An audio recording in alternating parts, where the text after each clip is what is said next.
ఇప్పుడు దేవా నాతో మాట్లాడు ప్రభా, దేవా నాతో ఎలా మాట్లాడండి దేవుడు వచ్చి? కుమారుడా సాయంత్రం సెమినార్లో పెసరు పునుగులు కూర వేస్తున్నారని చెప్తారు నీకు?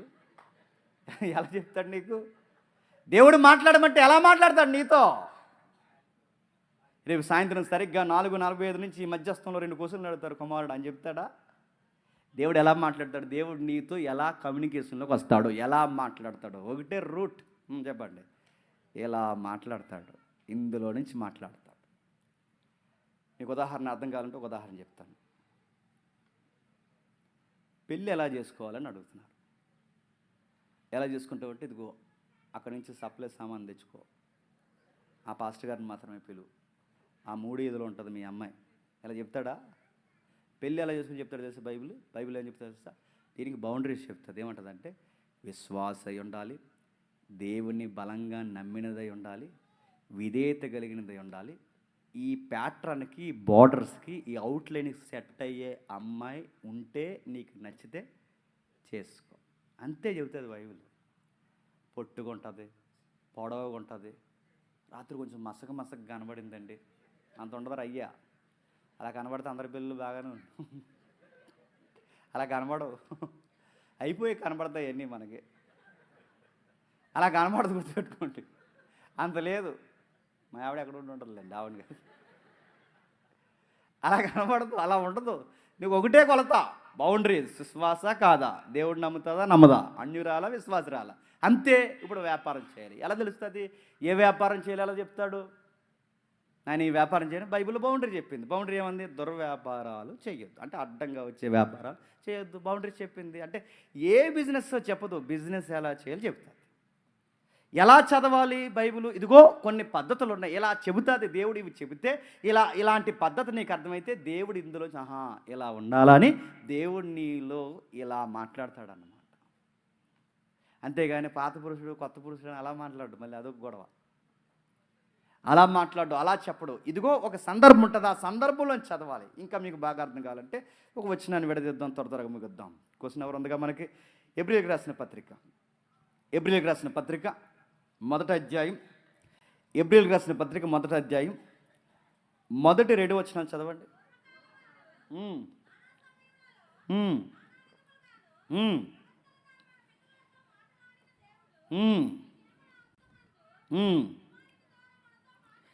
కుమారుడు ద్వారా మనతో మాట్లాడెను, ఆ కుమారుడిని సమస్తమునకు ఆయన ద్వారా ప్రపంచములను నిర్మించెను, ఆయన దేవుని మహిమ యొక్క తేజస్సును.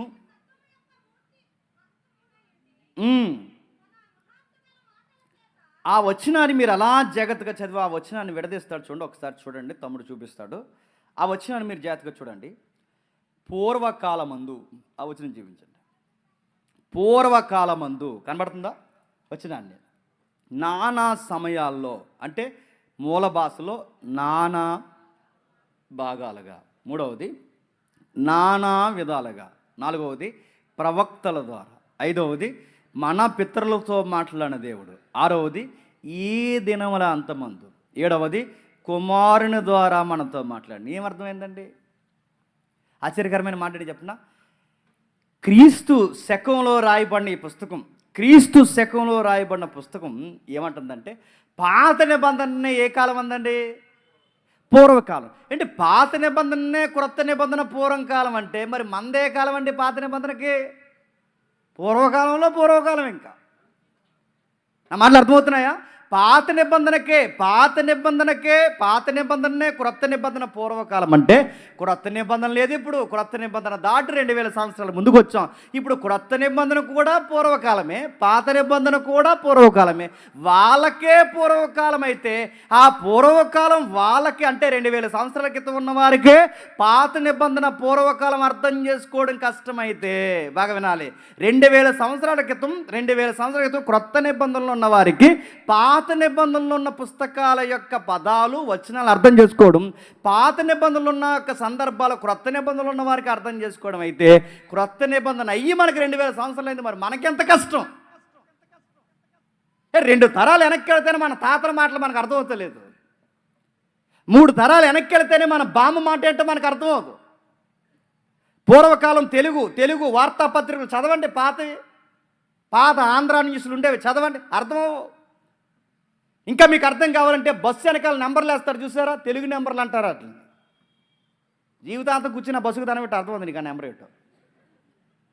అరే ఒక లాంగ్వేజ్ ఉందో కాలం. ఎన్టీ రామారావు గారు తీసుకొచ్చారు బస్సులు వెనకాల ఈ నెంబర్లు వేయాలని. ఆ నెంబర్లు మనకు అంటే ఒక కాలం వెనక్కి వెళ్తే మనకు అర్థమవట్లేదు కొన్ని విషయాలు. అలాంటిది క్రీస్తు పూర్వం ఉన్న పాత నిబంధనే క్రొత్త నిబంధనే పూర్వకాలం అంటే ఇప్పుడు అడుగుతున్నాను. ఇప్పుడు ఈ రెండు మనం అర్థం చేసుకోవాలంటే ఎంతకాలం వెనక్కి వెళ్ళి అర్థం చేసుకోవాలి. ఈ యొక్క మాటని ఆ టైంలో ఏమనేవారు తెలుసుకోవాలి. ఈ పదాన్ని ప్రవక్త ఎందుకు వాడాడు, ఆ టైం లైన్లో ఈ పదాన్ని ఆ ప్రవక్త ఎందుకు వాడతాడు తెలుసుకోవాలి. ఎందుకు ఇలాంటి పదాలు ఉపయోగించి ఈ పుస్తకాన్ని రాస్తారు తెలుసుకోవాలి. అది తెలుసుకోకపోతే అర్థం చేసుకోవడం కష్టమే. విడదిద్దాం ఒకసారి. పూర్వకాలం అంట నానా సమయాలట, కాలాలు ఉన్నాయి.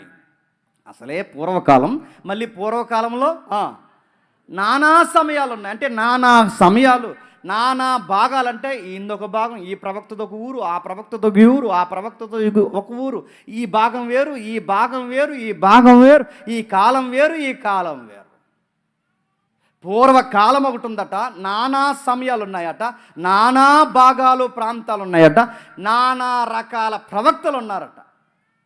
ఇంకా ఏమన్నారట, ఇంకా పితరులు ఉన్నారట. ప్రవక్తలతో మాట్లాడాడు, సమయాల్లో మాట్లాడాడు, కాలాల్లో మాట్లాడాడు, నానా భాగాల్లో మాట్లాడాడు, ప్రవక్తల ద్వారా మాట్లాడాడు, పితరుల ద్వారా మాట్లాడాడు. ఇంకా ఏం మాట్లాడుతున్నాడు, దినాలు ఎండ్ అయిపోతున్నప్పుడు కూడా మాట్లాడాడు.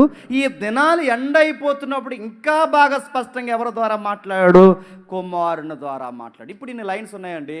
పూర్వకాలం మాట్లాడిన మాటలు ఉన్నాయి, నానా సమయాల్లో మాట్లాడిన మాటలు ఉన్నాయి, నానా భాగాల్లో మాట్లాడిన మాటలు ఉన్నాయి, ప్రవక్తలతో మాట్లాడిన మాటలు ఉన్నాయి, పితరులతో మాట్లాడిన మాటలు ఉన్నాయి, దినములు అంతమంది మాట్లాడిన మాటలు ఉన్నాయి, కుమారుని ద్వారా మాట్లాడిన మాటలు ఉన్నాయి. ఇప్పుడు ఇన్ని కేటగిరీల్లో నువ్వు కుమారుని ద్వారా మాట్లాడిన మాట చదువుతున్నావా, లేకపోతే పితరులతో మాట్లాడిన మాట చదువుతున్నావా, నానా భాగాల్లో రాయబడిన మాట చదువుతున్నావా, ప్రవక్తలతో మాట్లాడిన మాట చదువుతున్నావా, పితరులతో మాట్లాడిన మాట చదువుతున్నావా? ఇది ఏ జానర్కి సంబంధించింది, ఈ వచనం ఏ కేటగిరీకి సంబంధించింది తెలిస్తే కానీ చెప్పండి బైబిల్ అర్థమవుతుంది. అది గొడవ. ఇలా చదివితే కానీ అర్థమవుతుంది. ఇంకేం చెప్తున్నాడు, ఎందుకు రాశారు ఈ బైబిల్ని, ఎందుకు రాశారు నేను ముగించేస్తున్నాను. అసలు ఇంత అర్థం కాని బైబిల్ని ఎందుకు రాసిన, అర్థం కాకూడదని రాయలేదు, అర్థం అవ్వాలని రాశాడు. అర్థం కాకూడదని కాదు, అర్థం అవ్వాలని రాశాడు. ఎందుకు రాశాడంటే గమనించండి. మానవుడన్నవాడు, బాగా వినాలి, మానవుడన్నవాడు దేవునికి ఎంత దూరం అయిపోయాడో తెలియచేయడానికే బైబిల్ రాశాడు. మానవుడన్నవాడు మనకి దేవుడికి ఎంత దూరం అయిపోయాడు రాశాడు. మొట్టమొదట బైబిల్ని మత గ్రంథంగా రాయలేదు, బైబిల్ని మనుషులకు దేవుడిని దగ్గర చేయబడాలని బైబిల్ని దేవుడు రాశాడు. ఇంకా బాగా అర్థం కావాలంటే బైబిల్ వచ్చే సమయానికి సమాజం ఎలా ఉందండి. ఇప్పుడు బైబిల్ రాసిన కాలం వేరు కదండి. బైబిల్ ఎప్పుడు స్టార్ట్ అయింది, మోసే దగ్గర నుంచి స్టార్ట్ అయింది. మోసేకి ముందు చరిత్ర ఉందా లేదా, ఉంది. మోసేకి ముందు ఎంత చరిత్ర ఉందో, చాలా చరిత్ర ఉంది. అంటే బైబిల్ రికార్డెడ్గా అక్షరానుసారంగా రికార్డ్ చేయబడే సమయానికి సమాజం ఎలా ఉంది, ఎలా ఉండడం ఏంటి, జాతుల దండయాత్ర జరుగుతుంది, యుద్ధాలు జరుగుతున్నాయి. ఇంకేం జరుగుతుంది, 1-2 కాదు, వలస జీవుల పరిపాలన ఎక్కువైపోయింది, మనుషుల్లో శాంతి సమాధానం తక్కువైపోయింది. ఇలాంటి పరిస్థితులు అంటే యుద్ధాలు, సమాధానం లేని కాలం, జాతులు ఒక జాతిని ఒకరిని జయించడం, ఒక సమాధానం లేని పరిస్థితులు జరుగుతున్న కాలంలో సరిగ్గా అలాంటి టైంలో బైబిల్ని దేవుడు 10 కమాండ్స్ అని స్టార్ట్ చేశాడు, పుస్తకాన్ని ప్రారంభించాడు. ఇంకా మీకు బాగా అర్థం కావాలంటే దేవుడు 10 కమాండ్స్ మాత్రమే కాదు, ఆది కాండం నుంచి ఇదిగో మనం చదువుకుంటున్న ప్రకటన గ్రంథం వరకు మొత్తం రాయించింది ఆయనే. ఆయన రాసే సమయానికి అప్పటికి బైబిల్ చరిత్ర జరిగింది. ఆదాము తర్వాత ముగిస్తున్నాను. ఆదాము తర్వాత ఆది కాండం నుంచి 11వ అధ్యాయం వరకు, మొదటి అధ్యాయం నుంచి 11వ అధ్యాయం వరకు ఇది ఒక టైం. మొదటి అధ్యాయం నుంచి 11వ అధ్యాయం వరకు ఇది ఒక టైం. ఈ మొదటి అధ్యాయం నుంచి 11వ అధ్యాయం వరకు తెగిపోయిన బంధం మళ్ళీ ఎలా కలపబడాలో 11వ అధ్యాయం నుంచి ప్రకటన గ్రంథం చివరి అధ్యాయం వరకు ఇదొక టైం. మళ్ళీ ఈ టైం లైన్లో మళ్ళీ ప్రవక్తలు, ఈ టైం లైన్లో భూభాగాలు, ఈ టైం లైన్లో సమయాలు, ఈ టైం లైన్లో పితరులు, ఈ టైం లైన్లోనే నానా రకాల పద్ధతులు. ఇవన్నీ ఒకటైతే ఇక చివరిలో కుమారుని ద్వారా మాటలు. ఎందుకు రాసే ప్రభు, ఇంకా నాకు అర్థం అవ్వాలి ప్రభు అని మీరు డైరెక్ట్గా నన్ను అడిగితే దేవుని పక్షాన్ని నేను నిలబడి చెప్తున్నాను. ఎందుకు రాసే ప్రభు, నాకు ఇదంతా అర్థం అవ్వలేదు, టైం అంటాడు, డైమెన్షన్ అంటాడు, ఏంటి నాకేం అర్థం అవ్వలేదు, మధ్యాహ్నం పునుకులు కూర ఏదో తిన్నాను అనుకుంటే గొడవ అంతా ఏంటి ప్రభు ఇదే నాకు అర్థం అవ్వలేదని డైరెక్ట్గా మీకు అర్థం కాదు మొండిగా మాట చెప్తాను. ఎందుకు రాశానంటే, ఒరే నీతో మాట్లాడాలనుకున్నాను రా, అందుకే రాశాను. నీతో మాట్లాడాలనుకున్నాను రా. ఎలా మాట్లాడాలనుకున్నా ప్రభు అంటే, ఇదిగో ఈ అక్షరాల్లో నుంచి నీతో మాట్లాడాలనుకున్నాను, ఈ బైబిల్లో నుంచి నీతో మాట్లాడాలనుకున్నాను రా. నీతో మాట్లాడాలని నన్ను నేను బయలుపరచుకోవడానికి ఇలాగ నేను ఎంపిక చేసుకున్నాను రా. ఎవరిని ఎంపిక చేసుకున్నా ప్రభు అంటే, ఇశ్రాయేలు అని ఒక తెగని ఎంపిక చేసుకున్నాడు. ఎవరిని? చాలామంది వంకరోళ్ళు ఏమంటున్నారంటే, దేవుడు ఇశ్రాయేలు దేవుడు అండి, ఇశ్రాయేలు దేవుడు అండి, ఇశ్రాయేలు దేవుడు అండి, ఇశ్రాయేలు సపోర్ట్ అండి, ఇశ్రాయేలు దేవుడు అండి, ఇశ్రాయేలు దేవుడు అంటే, ఇశ్రాయేలు దేవుడు అంటే ఇశ్రాయేల్ని దేవుడు ఎంపిక చేశాడంటే ఇశ్రాయేల్ అంత గొప్పోలని కాదు. ముగించేస్తాను. ఇశ్రాయేల్ అంత గొప్పోలని దేవుడు ఎంపిక చేయలేదు. మరి ఎందుకు ఎంపిక చేశాడు? ప్రపంచంలో నీచులైన వారిని, చెప్పండి, ఎన్నిక లేని వారిని, కొరింథీ పత్రికలో ఉంది కదా, ఎన్నిక లేని వారిని, చెప్పండి అమ్మా, బలహీనులను, చెప్పండి, తృణీకరింపబడిన వారిని, లెక్కల్లో లేని వారిని, ఒక మాట చెప్పాలంటే నీచులైన వారిని ఎంపిక చేసుకుంటాడు. అంటే ఎవరిని ఎంపిక చేసుకున్న ప్రభు అంటే, నీచులైన వారిని, ఎన్నిక లేని వారిని ఎంపిక చేసుకుంటాడు. ఇప్పుడు చెప్పండి, ఈ స్కేల్ ఇలా తెచ్చి ప్రపంచంలో ఏళ్ళనే ఎందుకు ఎంపిక చేసుకున్నామంటే, ఇప్పుడు ఈ స్కేల్లో చెప్పండి, ఎన్నిక లేని వాళ్ళు, చెప్పండి ఎవరు? ఇశ్రాయేలీయులు. నీచులైన వారు, చెప్పండి. ఒక్క మాట చెప్పాలంటే అసహ్యమైన కార్యములు చేయవారు.